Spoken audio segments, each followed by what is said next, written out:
We better go live. What it do, baby? On my quad stuff. You are now watching the Boyz Sports Show. I'm your host, King Ralph, here with my co-host, Kai. What's happening, bro? How you feeling, man? I'm doing good, man. Feeling good, man. We at the cribby. Back to the crib.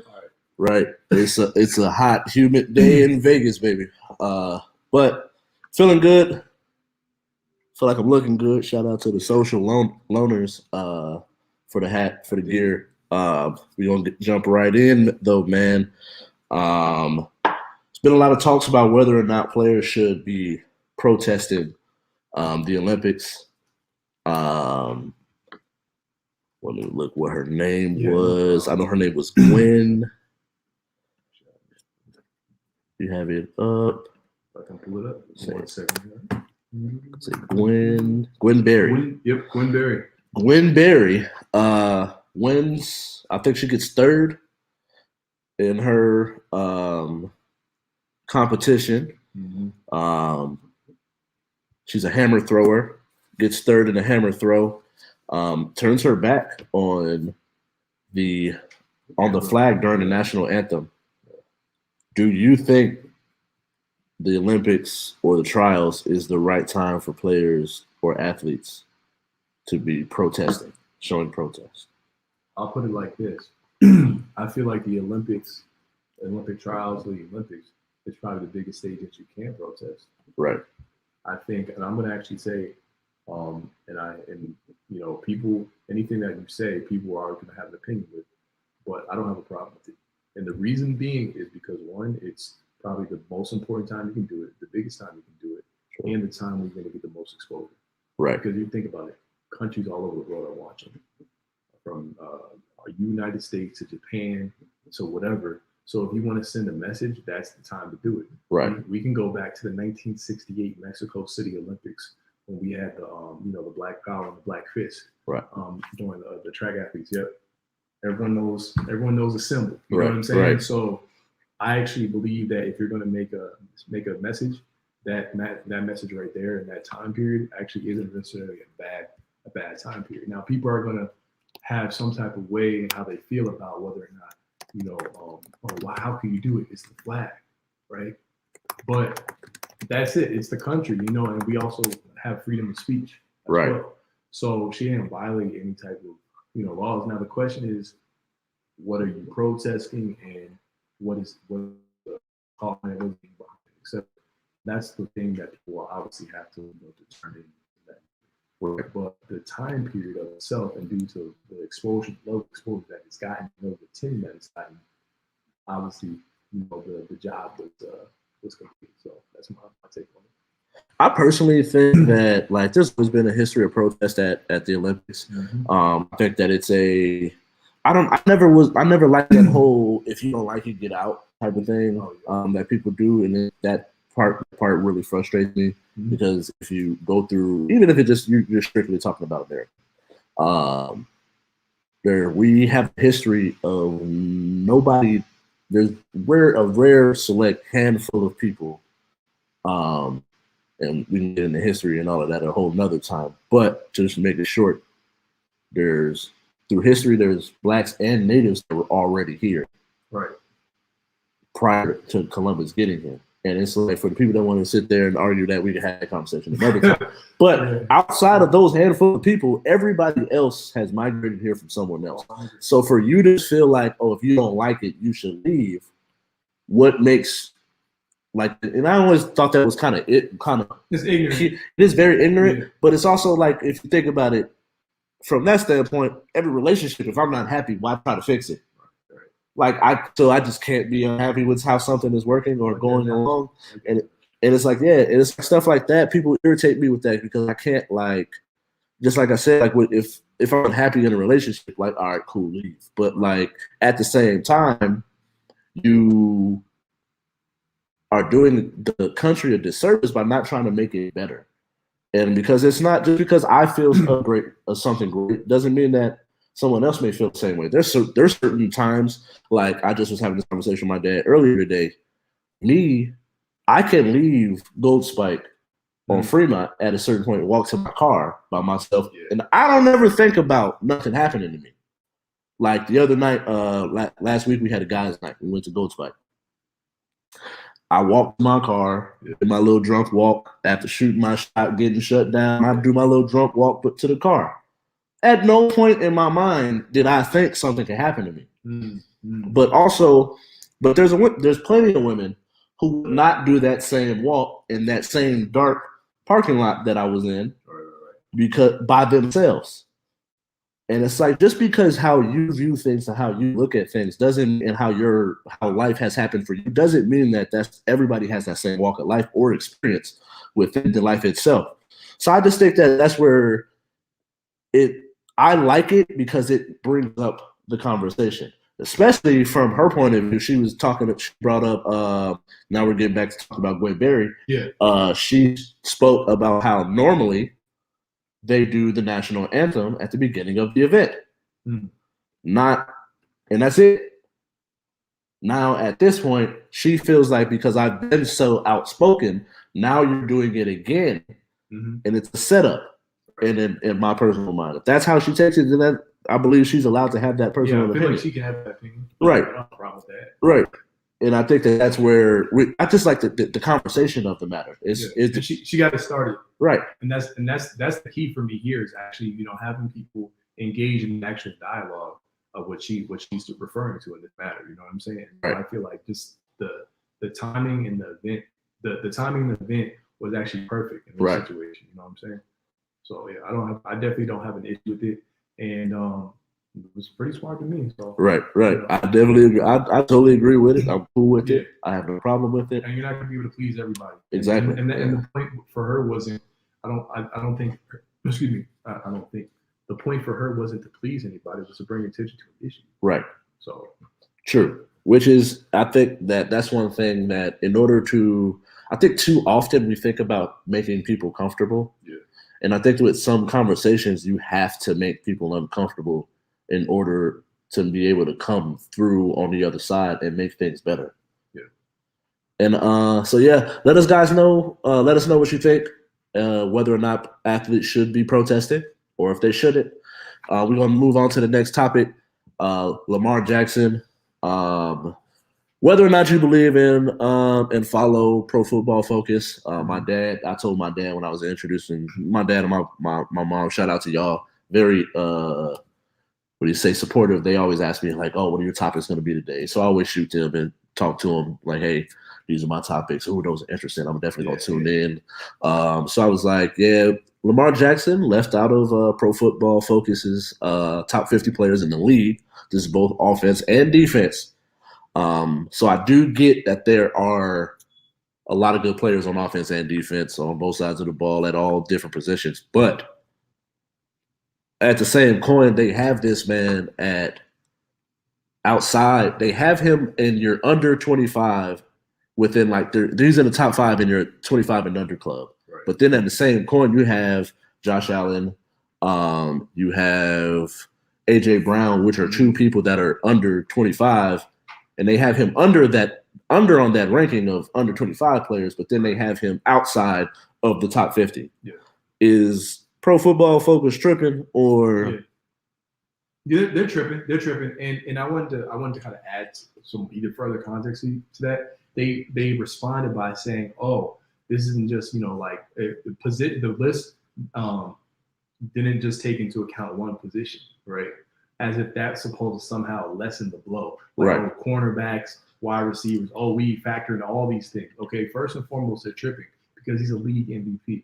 What league MVP within the past 2 years, right, on an historic offense, right, okay, would coming into this season in his prime, it hasn't even reached his peak yet. Some people say, oh, he already peaked. No, he didn't peak. Because you already said, well, there's certain areas of the game he can still improve. He's in the top 50 player, right? Right. What is this? And then, I'm not sure if you have the list, if you're able to bring it up, but they had previously ranked their top 10 quarterbacks at the time, and he was actually, I believe, I don't want to be mistaken, he was number 7 in the top 10, right? And I think he was only behind Tom Brady at that particular moment. So there's a level of the gears in my head go in my head. It's like I see hypocrisy here Something's not adding up. He's playing the toughest position in football. He's won a league MVP in spite of having a true number one receiver. Now you give him you draft additional weaponry. You bring in the requisite wide receiver coaches and Keith Martin, who worked with the Devontae Adams, who worked with the Tyreek Hill. You bring in a T. Martin, Robert Woods, all that. But we can go ahead and talk about that. You talk about Dak Prescott, and you project what Dak Prescott would have done. Right. Okay. But you don't take into account, or you don't care, that Lamar Jackson missed those games and he got COVID. Oh, okay. And then closing things. Well, after COVID, what does he do? His first game back. He plays Cleveland on a Monday Night Football in prime time, right? Right. He comes back after having cramps. He gets in and he throws a touchdown pass to Hollywood Brown and wins that game. And some people said that was the game of the year. Right. Come back, you know what I'm saying? Oh, then he wins his playoff game against a contender in the Tennessee Titans. Right? That was a demon for the Ravens. Right, right. So and then he had got concussed in the championship game. And Buffalo wasn't just like beating the brakes off him. Right. So there's a lot when they have injuries. So you add those factors up, and come on, man. You know what I'm saying? Dak Prescott, he's all based off the run, when Lamar Jackson is the catalyst for the Baltimore Ravens offense. Yes, they have a good defense. I do that. They have a fantastic defense. The wide receiver core was bottom of the league. That wasn't Lamar Jackson's fault. Right. They have a run-centric offense that he can pass the ball. He's led the league in touchdown passes. Oh, and winning percentage, my last point is that you play to win the game, as Herm Edwards says. Right. And out of the quarterbacks in his draft, who has the highest win percentage? Lamar Jackson. He's won the most games. He has the highest win percentage against those guys. Baker Mayfield is in his division as a direct rival. He has the head-to-head win-loss record on Baker Mayfield. Right. And Josh Rosen, guys that people all said he would be better than Lamar Jackson. Where's Josh Rosen? Right. So you could tell I could go on for days, but I just kind of really want to provide some strong context behind the reason why Lamar Jackson is a top 50 player. Quite frankly, Lamar Jackson, to me, is in the top 20, top 15, if not even higher. You know what I'm saying? So that's it without going long. And I'm not even coming out with any vitriol or hate.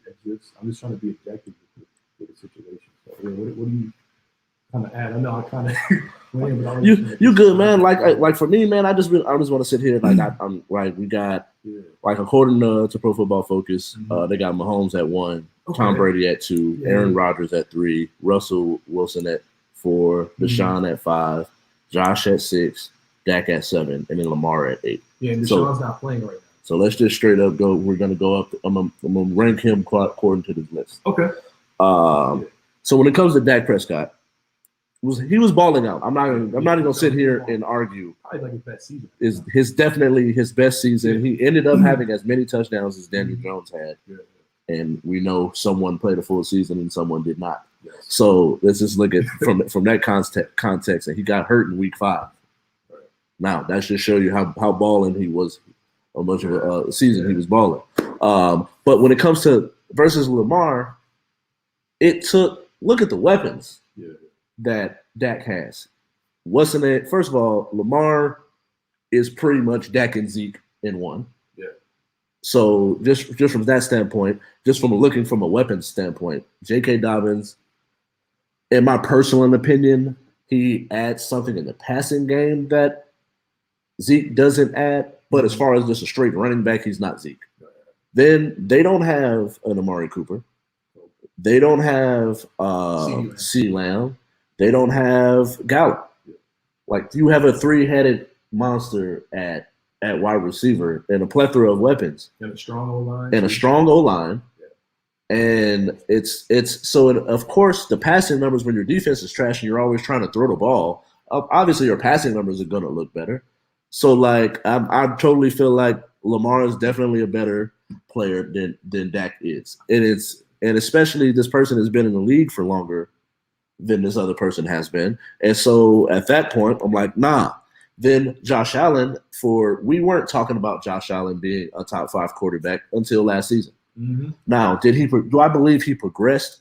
Yes, but not to a point where you progress to a level that you should have been the MVP. Right. Like every year now, it seems like, he's going to win the MVP. He's going to be the best quarterback in the class and get the max contract. Right. That's the talk. That's the talk. And it's like that's not the case. That's not what's really happening here.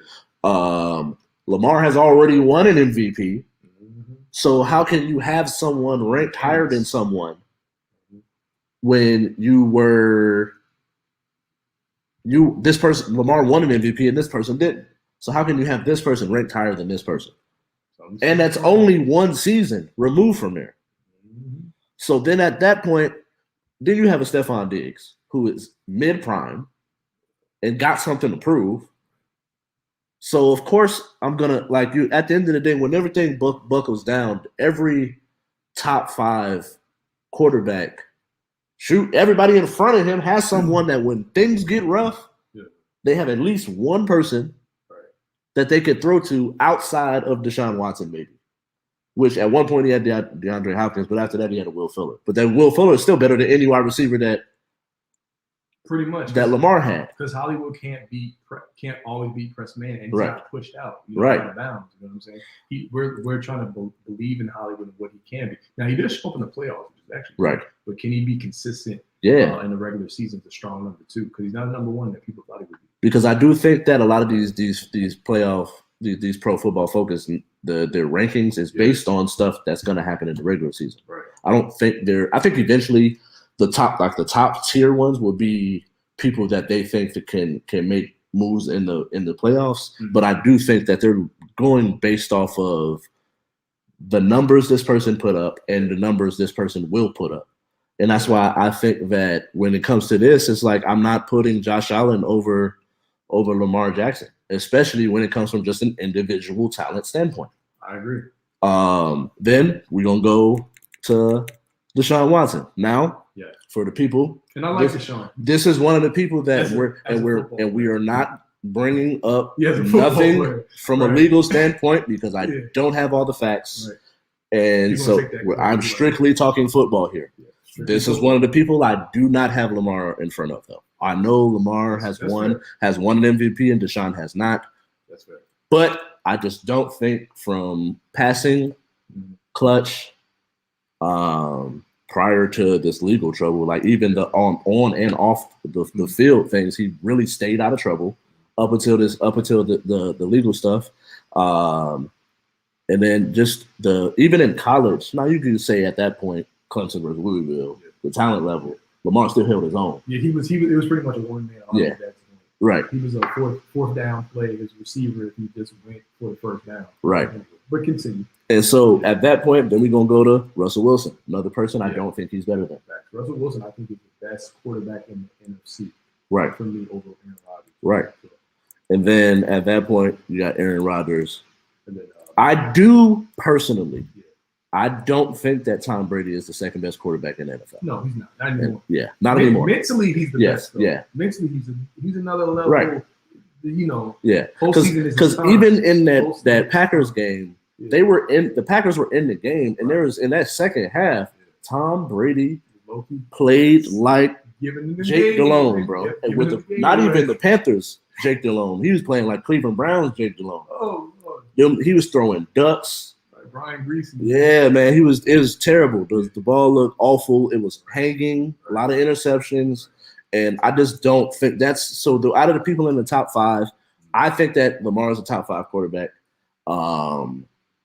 Projecting and looking at what he's able to do today, given what he has. Tom Brady has Mike Evans, Antonio Brown, Scotty Miller, and Gronk and Chris Godwin. And Fournette and was RJ? Yeah. Ronald Jones, come on, bro, he has a plethora of weapons and minds that other teams don't have. Aaron Rodgers still has a Devontae Adams. Oh, Devontae Adams is the best receiver. And is the best. Yeah. Like nobody was close to him in the amount of separation he created. He was torching number 1 corner. Right. like basic like light work. Right. Yeah. He gave Jalen Ramsey some work. I was gonna mention too, to kind of add on to your point about the Pro Football Focus. I like how you talked about what their kind of base or the way they view certain things. They're very analytical. Right. And I always say, analytics are supposed to be used as a tool. Right. Don't be over reliant. That's what I hate about the NBA, right? Right. So use them as a tool. This list I think is garbage, but even because it doesn't have Lamar. Right. Now, so it's automatically garbage, not just because of the Ravens fan, but because we gave you objective points. But use the analytics as a tool, but don't be over reliant on it, because what Pro Football Focus fails to look into, right, is intangibles. There's leadership intangibles that Lamar Jackson has. Right. He doesn't always have to be winning, but he's winning and winning, right? So he does those different things. Just like if you're going to rank Tom Brady off certain intangibles that he has as a player from a mental standpoint, there's things that all those guys do. That's what makes him great. That's what makes Russell Wilson great. You know what I'm saying? Aaron Rodgers, I think, is actually kind of shaky. I'm not going to lie. But I think skill set wise, he's just so much better than everybody else outside of a Patrick Mahomes. So he's always going to be in that top tier. Right. So just off the intangibles alone, Lamar Jackson and his athletic ability and what he's able to do with winning, makes him a top 50 player in the league. But he's higher than top 50. He's in the top 25, top 20. So, right. Now, once he gets some more postseason success, I believe you can start to see him skyrocket. But he's clearly the best quarterback of the draft. Baker Mayfield is not better than him. Right. Not at all. Not at all.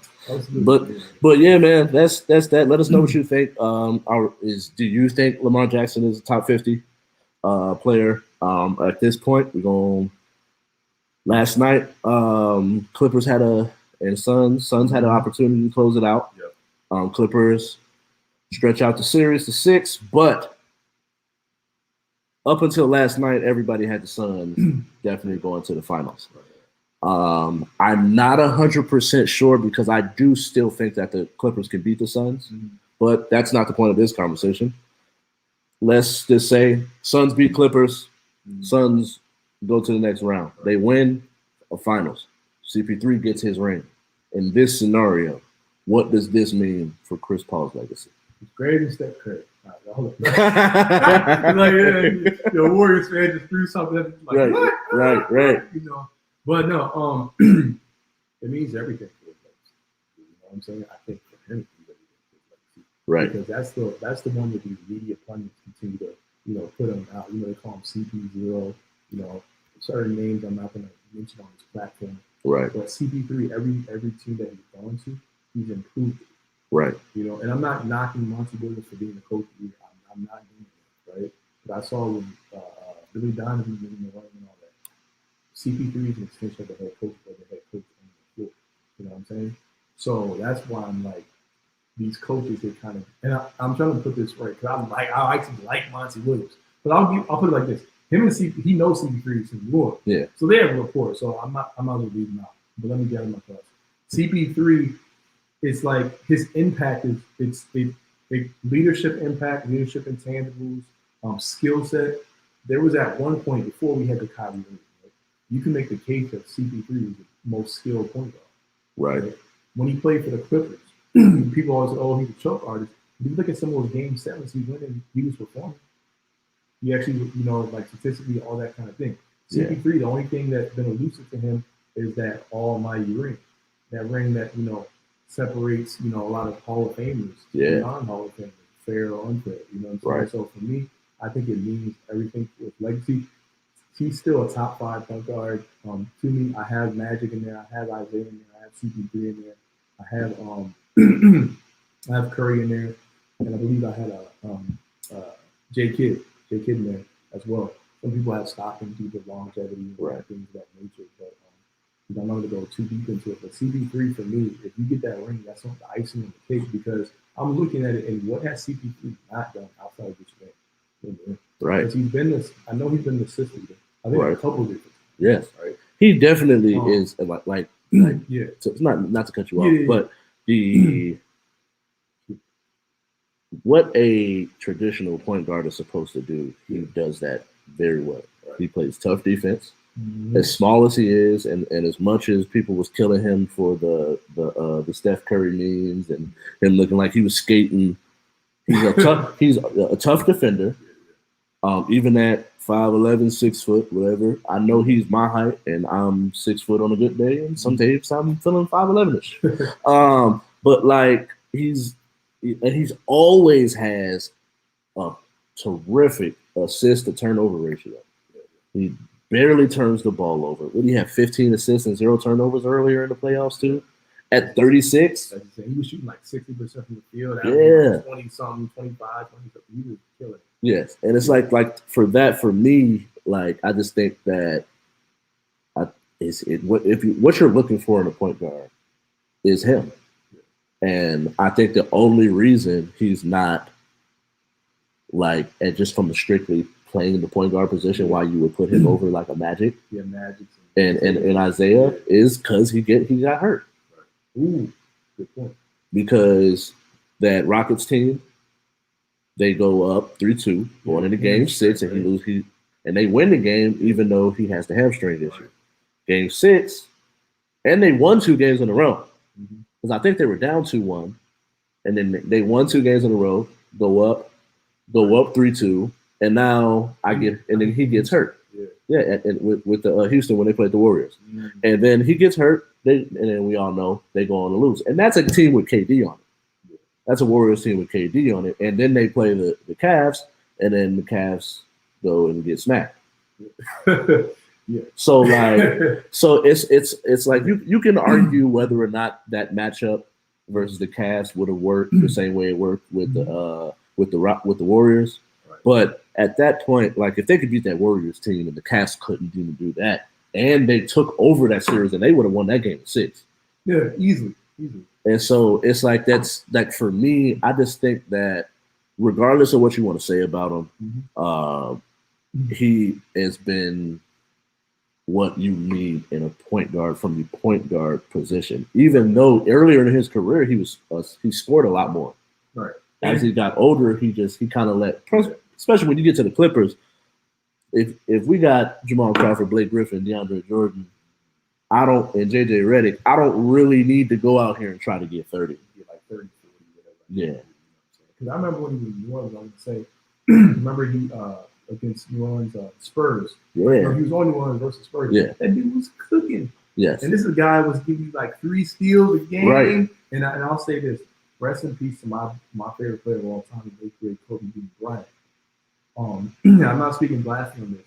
I feel like if you could ask Kobe, if Kobe was here, he would have traded in his 2008 MVP award for Chris Paul to get that award for a ring versus that Boston Celtics, that 3-headed monster or 4-headed monster.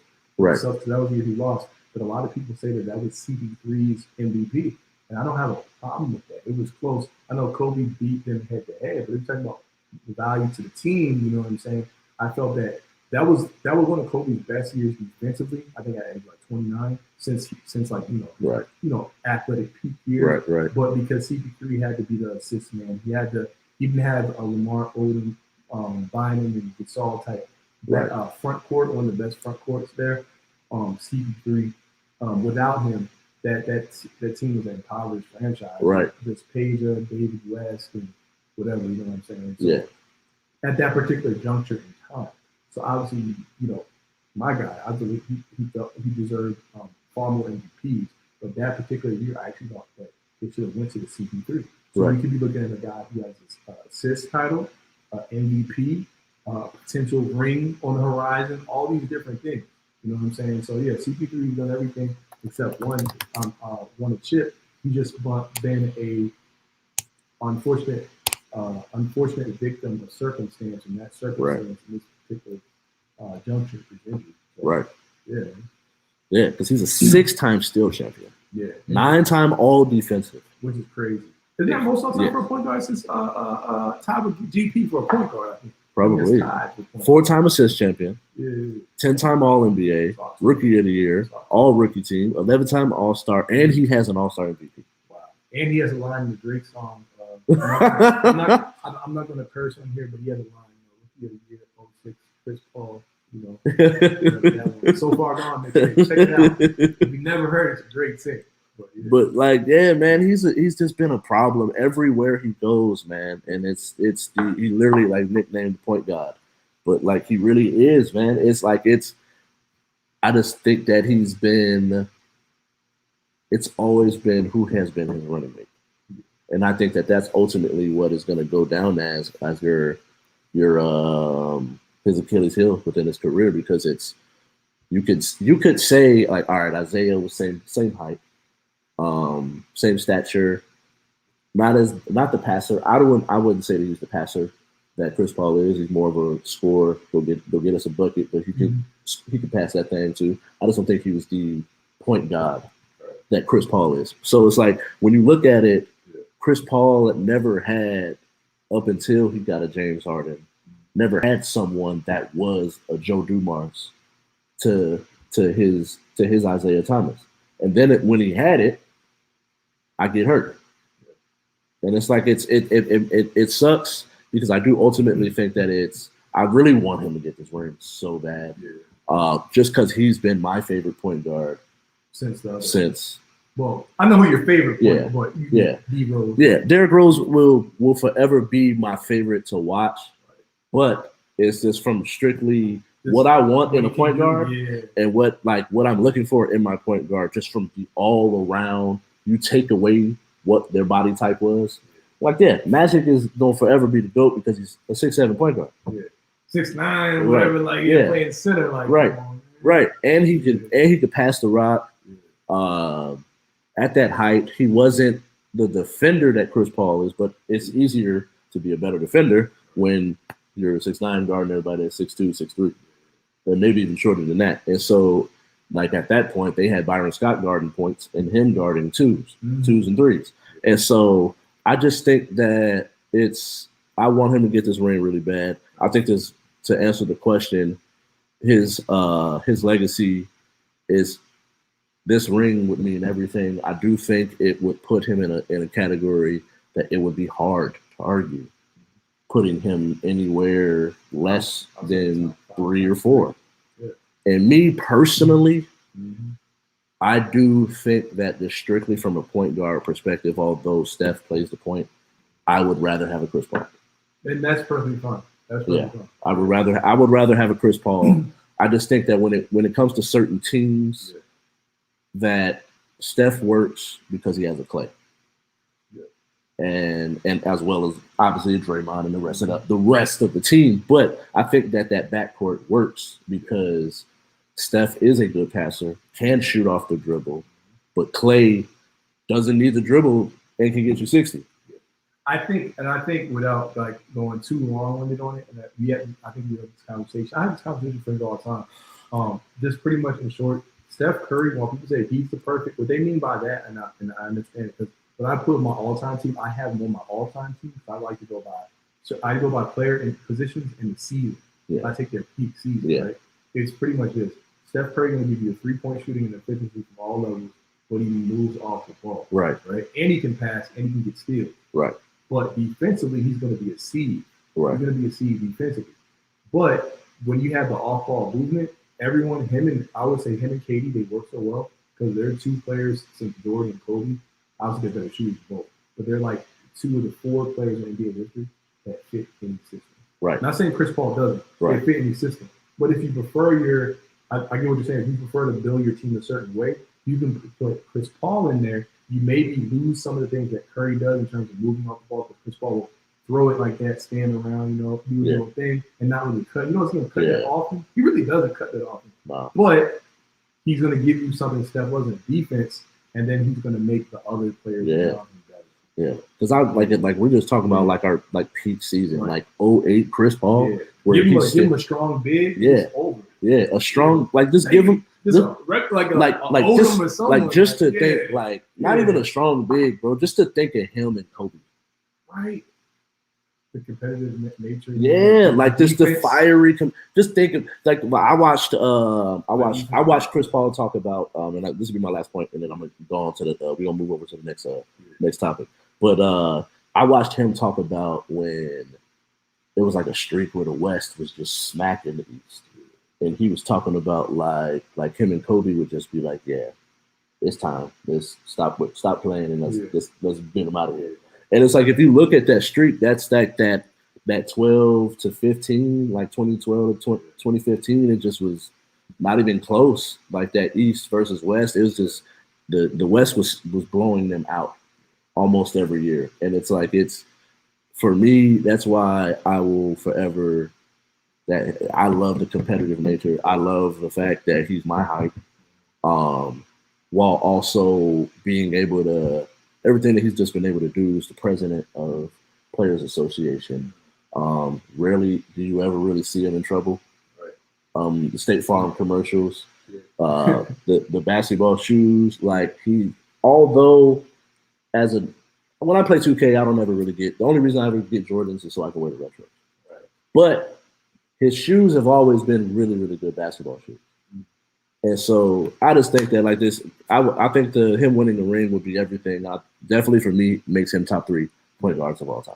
And my last point on that, Chris Paul, and I'll say this, and we'll probably have a conversation about this on another episode, but Chris Paul played most talented era of point guard, like outside of Magic Johnson. True. From like 06 to whatever, that late 2000s, the most talented era of point guards you got to get. Right. Yeah. And so on this next one, man, last week we did top 5 offenses. We've been doing top 5 skill positions, top 5 defensive positions. Now we're gonna finish it up. I doubt we talk about top 5 coaches. We might. You never know. Depends on what the topics are. What is there to talk about? But top 5 defenses in the NFL. All right. So I'm gonna go first. All right. So look, man, I could sit up here and tell you that my team has the best defense in the NFL every year. I really could. Because you can look at statistics and all that kind of stuff. Statistics can be skewed. You have to think about who you're playing and things like that. But I say a strong defense makes up of 3 things, right? One, you need to have a strong front foot, a pass rush. You have to have a strong pass rush. 2, you have to be able to stop the run, right? And you have to have a strong secondary. Well, I'm not going to put the Ravens number 1 because one thing that's been avoiding us is getting that signature elite level pass rusher. We had Matthew Judon, we lost Judon, okay, and we still have yet to replace Matthew Judon. We drafted up Matthew over. So, but I'm still gonna be in the top 3. Tampa Bay Buccaneers after the Tampa Bay Buccaneers. Why? Because I understand the. Well, are you saying 1 through 5, or is this just 5? I'm just gonna go 5. Okay, cool. Yeah, I'm gonna go 5. But my disclaimer is Bucs are number 1 for me. Okay. They're number 1 for me only because. And we talked about this on our Super Bowl. I'm sorry. I just get so hyped when I talk about them. These fools, man, their pass rush is insane. Shaquille Barrett, Devin White, Levante David. Oh my Lord. The Pierre Paul. Yeah. Vita Vea. Look, these dudes was holding teams to like 2 yards a carry, under 3 yards a carry without Vita Vea. Right. We put Vita Vea, that big, dude in the middle. I know I'm missing some people. And Dominican Sue is there, man. Yeah. And in the back end, you have Davis. You have, the young Bucks that got that Super Bowl experience. And I feel like the defense had more to do with winning that Super Bowl, because I said you do that strong pass rush than Tom Brady did. No disrespect to the GOAT. So I have to put Tampa Bay, because when I heard that Shaquille Barrett was returning, I was like, oh, give them the Lombardi Trophy now. Right. So I'm putting them there. All right. Then I got to go with my Baltimore Ravens defense. Right there, we were able to stop Derrick Henry in the playoffs last year. Derrick Henry, I believe, only like 40 yards rushing against us. That was a key, because nobody during the course of the season was able to stop Derrick Henry, who he himself won the rushing title. Okay. Right. So what we did was we learned from the 2019 fiasco in the playoffs versus Tennessee Titans in a home game as a 1 seed. Okay. And so it was all remember the Titans, as I like to say, that is the movie. And so we brought in my boy Calais Campbell, who reminds you of the late great Escalade from Aaron Street Ball. Yeah, I was like, he reminds me of someone always talking. He just talked. Right. So we brought in him. We brought in Derek Wolfe, right? So we didn't necessarily need Aaron Donald. We brought in Derek Wolfe to really plug that middle. We had big Brandon Williams to plug that middle. We plugged the middle up, right? We had Judon, all those guys, but he left. But those guys are still there. Okay. Patrick Queen, another year. You know, he can chase down quarterbacks, all that. Marlon Humphrey is a top 3 corner in the league. You have him and Marcus Peters on that other side. Okay. We have Jimmy Smith returning. Okay. Tavon Young at the slot cornerback. So you see what the Ravens have done defensively, and they're a very strong unit. Okay. So that's my next defense. Then after that, I have to go with Aaron Donald and Jalen Ramsey. The reason why I picked the Rams to make the Super Bowl last year, barring Tampa Bay figuring things out, was because I felt like the combination of having the 2 best players at the 2 most important skill positions on that side of the ball. So I'm giving the best corner in the league, Jalen Ramsey, and the best, most feared, not just defensive tackle, but some people argue he's the best defensive player. Now, we may agree or disagree, or some of you may disagree or whatever on Aaron Donald. He's the best defensive player in the league. But some might say Khalil Mack. Some might say Devin White now. Right. Maybe it's Shaquille Barrett now. You know what I'm saying? Right. So it's also you're choosing, or you prefer the cornerback. So I look at that defense, and I look at the guys they have on their front 4. They're not necessarily household names, and they're still getting it done. Right. You know what I'm saying? Because the Rams used to always be that core. Okay. Then I have the Pittsburgh Steelers, my rival, Minka Fitzpatrick. You know what I'm saying? Cam Hayward. Remember when the Dallas Cowboys were actually low-key doing the numbers, but sometimes you get got. Cam Hayward made a key stop. He made 2 key stops. I remember back-to-back weeks like Warren Sapp at the end of the game. Right. You know what I'm saying? So I gotta give some credence to the Pittsburgh Steelers for their defense. And then the 5th one. The 5th one is always tough, right? I have to go with the Cleveland Browns. I think when you see what they added with Myles Garrett, and I know I said I'm not in order. I'm just kind of giving you guys 5 defenses, but yeah. Myles Garrett, the 2 pass rushers, they're back in. They have youth. Everything with the Cleveland Browns. They're the one team, Ralph, that GMs, fans, everyone who watches the draft, they're like, yo, what else do they really need? Right. You know what I'm saying? They just need to deliver. Right. Hey, so I can't think of what my man's name is, the GM for the Browns, but he did his job. Yeah. That's for me. That's my point. That's all I have to say. He did his job. I didn't got you. I got you. I took a quarterback at number 1 that people said was a top 5 quarterback in that draft. I got Odell. I got you, Jarvis. I got Njoku. I got 2 studs to hand the rock to. Yep. Brought back Kareem Hunt from the dead. Right. I got help on safety level, linebacker level, and pass rushers and run stoppers. Mm-hmm. So I did what I was supposed to do. Y'all better go out there and figure it out. Yeah. So I was gonna say those are my 5 defenses. You guys can move them every which way. I believe the Ravens are top 3, but if I was gonna rank them, but I think we can keep our pass. Those are my 5. Man. That's tough. I really have a really good defense that I think that you're leaving off. Underrated? You're going to say Bills, aren't you? Heck no. Okay. Nah. But I'm gonna wait, and that's gonna be my last team that I name. So I'm gonna go in. I'm gonna name teams and exactly why I believe. Steelers, obviously. T.J. Watt, probably top 3 pass rushers. And he can stop the run too. Right. Cam Hayward, Stephon Tuitt, Tyson Alua. And then I think the key for them is, will Alex Highsmith be able to replace Bud Dupree? That's all. He went to the Titans, right? Dupree? Bud Dupree went to the Titans. Alex Highsmith actually had a better pass rush win rate than Bud Dupree, but he was a rookie. So we'll see in his sophomore season, we'll be able to take that to the next level. And I think that Minka Fitzpatrick coming in and immediately having an impact. I seen he made on the NFL Instagram page, they had a under 25, which is crazy to me that he's still under 25. This is so rich. Right. I think that's one of the things I love as far as being an NBA and NFL fan, the amount of talent that are 24, 25, 20 to 25 years old. Like it's crazy how great, how talented, how how hard work they just put in and is in their talent levels. But Steelers, what can I say about the Browns? I definitely agree with you on that. They're the AFC North, man.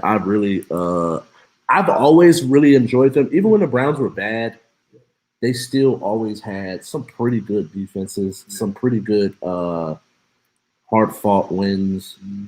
It's not going to be easy, especially you going into Cleveland in November to January. Oh, Steelers fans hate playing the Browns. Right. Yeah. They always give them a heart attack. Right.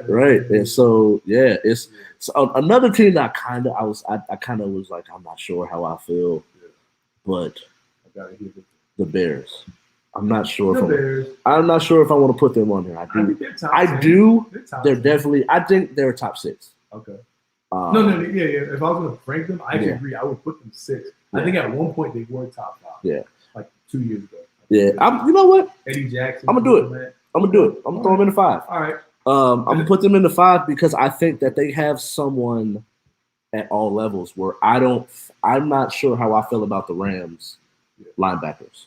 Oh yeah, but that's their weakness. And they were still, but I do think that having an Eddie Jackson in your defensive backs as well as there's a plethora of teams, but then you got an Eddie Goldman, you got a King Hicks, you got a Khalil Mack, Robert Quinn on the other side, you got a Roquan Smith and leading the guys in the middle, which he was another person that made I was surprised actually because on that 25 and under team, because Devin White wasn't on it.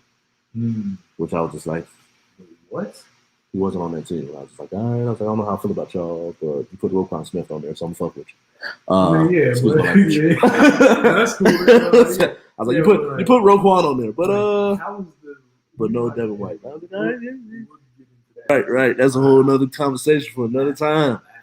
But yeah, you got Eddie Jackson. It just matters whether or not can that offense keep the defense off the field, because that's where they start to, when you see them just repeatedly on the field, it's only so much you can do before you crack.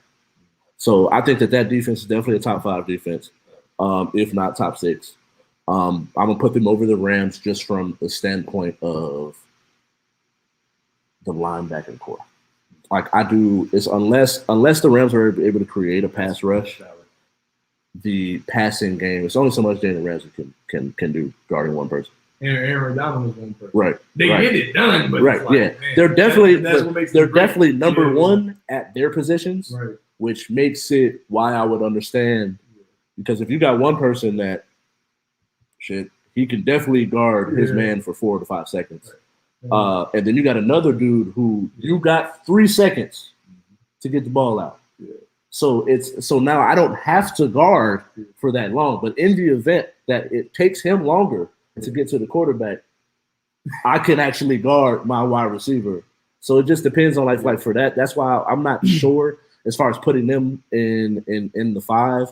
But those 2 dudes definitely, if you're doing an all defensive team, they're definitely 1-1 at their position. Did you see the video of Aaron Donald training with knives? You never saw that one? Oh, it was going around like a year ago or 2 years ago. But it was he every offseason he has his guy coming. And he has knives, and he's like, and he's just like these moves and everything. Aaron Donald's crazy, man. Yeah, crazy. And that's another dude that's my height, but he probably like 2 of me wide. All abbed up, man. They said he's abbed up like Shannon Sharp. I've never seen a defensive tackle that size just abbed up like that. It don't make no sense, man. Yeah. But to keep going on, I think I got the Steelers, the Bears. You had your 5, obviously. So at this point, I think I'm going. I'm gonna go Steelers at 3. So I'm gonna go put Steelers at my 3 spot. I'm gonna put my Bears at the 5. No birds. I'm gonna put the Bears at the 5. Yeah. I'm gonna put them at 4. Right. I do think that where am I at now? Tampa Bay. You win a Super Bowl, man. I know we had the conversation about if you win a championship, that doesn't make you the best player, but it's a team sport, so it definitely makes you the best team. Next year, there will be no question that they're the best team in the NFC. Right. Yeah. And it's like, you got Shaq, Dominican, Vita Vea. David. Yeah. Pierre Paul. It's a plethora. And then the young Davis corners, on the back end. Carlton Davis, what's up, Antoine Winfield Jr. It's just like they have a veteran pass rushers and linebackers, and then they have good young talent. And they drafted people to continue to replenish their resources. I didn't mean to cut you off. Right. They trying to build a factory, man. Right. But that's credit to Todd Bowles. Right. True. So at that point, I think I got 3. Mm-hmm. Oh, I put the Browns too. So I got the Browns at 2. But the Browns is really my if, because it's they're gonna go along with my last team too. It's all on paper. Everything looks good, but how are those pieces going to gel? Don't worry, we're gonna see. We're gonna see. So I got my Bears at 4. So I'm gonna go from 1. I'm gonna go Tampa Bay. Yeah. I'm gonna go Cleveland, Steelers, Bears, and the Washington Redskins. There's a disclaimer, guys. I want to let you know. So the Ravens play the Raiders. If we win 34-7, you know, like man, God, it ain't happening. Ravens defense is top ain't even happening, bro. It's top not 2 all time, man. They all world. It's that defense. It's not happening. So I don't know what because the one weakness in our offense is offensive lines, and y'all can't create a pass rush. Yeah, we need a pass rush. Man, bro, I'm telling you, man, we need a Dalius Thomas back, man. We need Peter Bowl. Right. T Sizzle is like, man. T Sizzle is not walking through that door, y'all. We held him to he was like 37, bro. He was on fumes, man. But to go back to my last. Washington Redskins, y'all. Look out for the Washington Redskins defense. Oh, their front 7 is demons. Man. Yes, most definitely. First of all, my boy Chase Young, my brother got a homie named TJ. Shout out to the homie TJ. Look like Chase Young, bro. But then you got Montez Sweat, Jonathan Allen, De'Aaron Payne, and Kerrigan didn't resign, right? Nah, I think he left. Yeah, I think he left. But still, those 4 alone is a problem. It was just the back end. But then on the back end, then they drafted Jamin Davis out of Kentucky, good middle linebacker, played weak side as well. I think when I was looking at it at a certain point, when I wasn't sure what the Raiders were going to draft, if we were going to go linebacker, I wanted us to go there to draft him. I just think he's a sideline to sideline. They replaced Ronald Darby with William Jackson III, which I think is another very, very good pickup. At this point, it's whether or not can the offense score enough points and keep the defense off the field.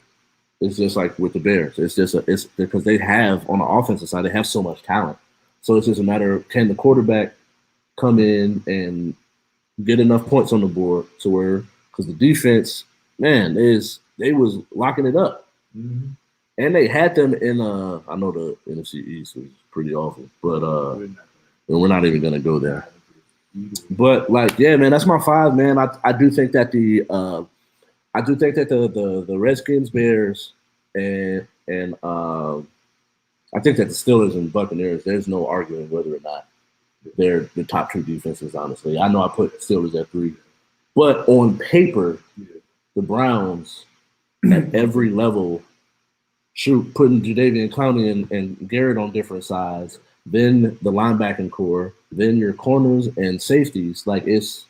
I'm gonna give you a sleeper. I'm not saying they're top 5. Cardinals. That was who I was actually gonna put. Reddick, J.J. Watt, and Chandler Jones. Yep. And whoever else they have over there. Yeah, so they got some hoopers over there, bro. They especially on that defense. Isaiah Simmons, bro. Like Isaiah Simmons, that dude can play freaking safety, linebacker, DN. So. Yeah, Marcus Golden, J.J. Watt over there now. Like, right. And then whether or not can Jordan Phillips come back, have a bounce back year? Didn't play that well last year, but yeah, we'll see, man. But last little time we got left, man. Everybody always hitting me up talking about what's up with your boy. Scottie Pippen, is he on the Scotty. Hey, Mike, come back, please. Yeah, man. I need some more rings, man. is he just trying to sell a book, or is it more to it? I think he's just trying to sell a book. But I will say this first. I want to I do think there are some truth to what he's saying, though. Right, I do. Yeah, I do think there's some truth to what he's saying, because it's like the whole. Because I just watched the Dan Patrick one, and that was when that one had me. What? Phil's a racist? 9 a.m. bourbon. But then, and I didn't realize he had it, because when I was sitting there, I was just like, yo, he wouldn't have that bottle there if it wasn't for a reason. Then I looked into it, and I was like, oh, you guys played it. Yeah. I like bourbon, so I'm gonna try it out. Bourbon is good. I do like bourbon. I do like to drink. Have me. I'm probably gonna have me some tequila tonight. It is Taco Tuesday. But like, yeah, for me, man, some of the stuff that he said, I do think that when it comes to the things about Mike, I do he's coming off a little bitter. There's some animosity. Yeah. I do think that when it comes to the Phil Jackson thing, I do think also he's coming off a little bitter, but at the same time, to call him a racist, I'm not really gonna sit here and say whether or not if he's a racist, because I don't know him. But for you to be from Arkansas, you know what racism look like and sound like. Yeah. So then at that point, you play for this person for what you played about 10 years. You played for Phil, if not 8 to 9 years. Then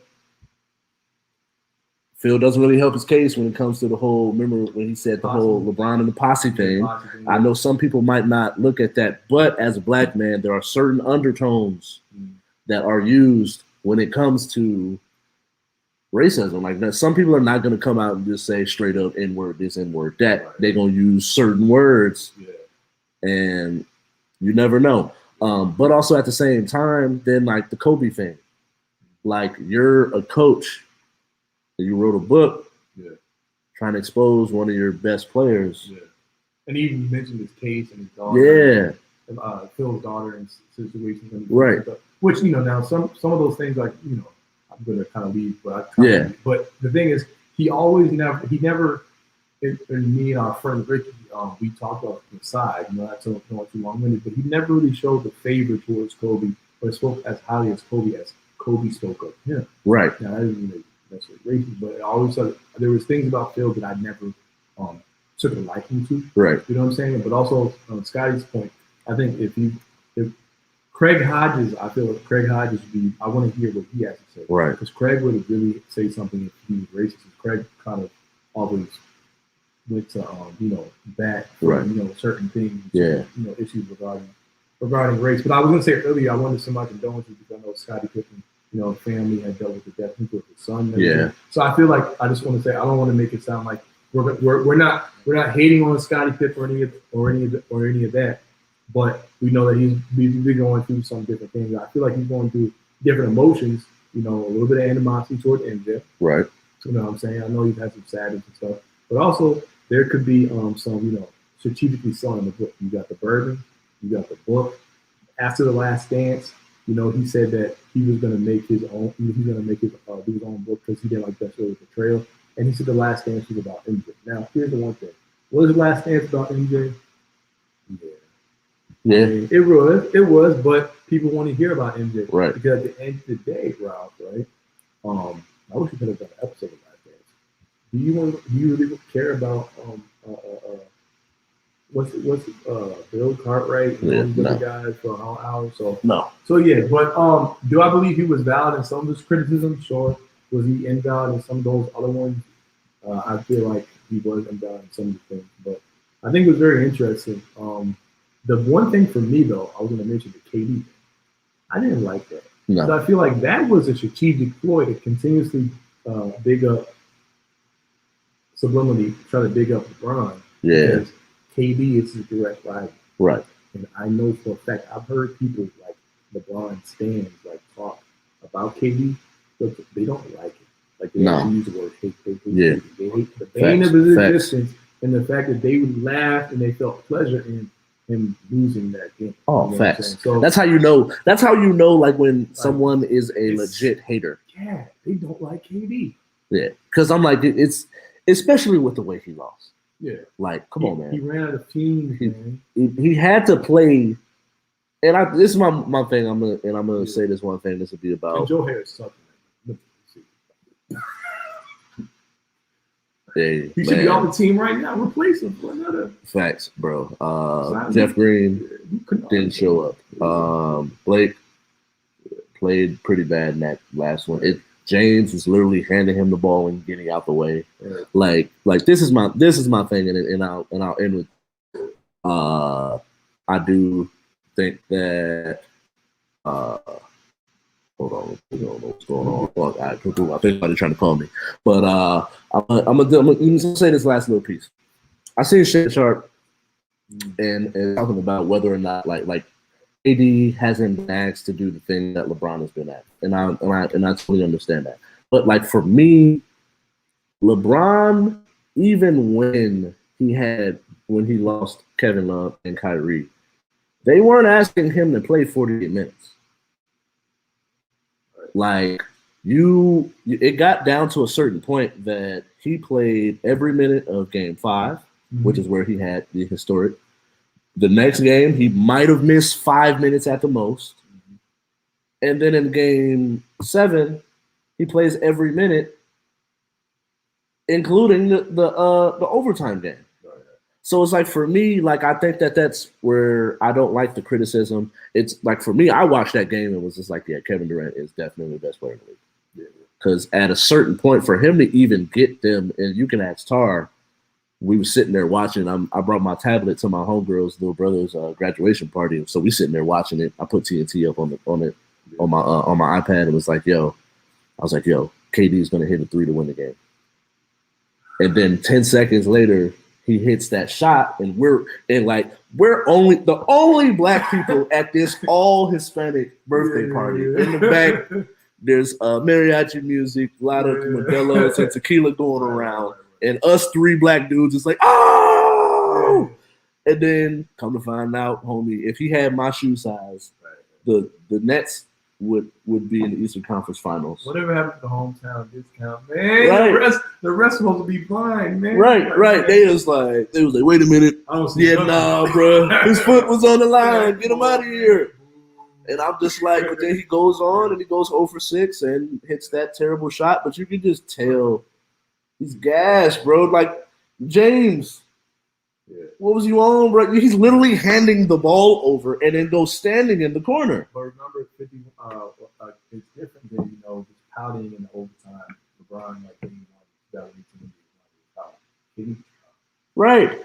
And nobody else on the team was trying. Right. One thing if the other people on the team were trying, they're missing shots. The KD gave it though. Yes. All you can ask. Yes. But they got hit with the injury bug. Yeah. And he put the team together, so they were blamed for that. Yeah. But at the end of the day, don't just count them out next year. Right. So all right. Let us know if you think, to go back to the topic, Scottie Pippen was tripping or not, if you paid attention to it at all. But thank you all for watching. We had a good show, man. Good looking out. Always. Pulled up to the crib. In this AC, baby. AC, baby. Hey, baby. What it do, baby? Yeah, make sure you follow us, like and subscribe on the YouTube channel, the He Say She Say channel. Make sure you follow the page on at J.U.K. Boyz Sports Show on Instagram. Follow me on Instagram as well at KYNGRALPH, as well as Instagram and TikTok. And you can follow me at the.houseofhoops on IG. All right, thank you all. Peace out. Bye. What it do?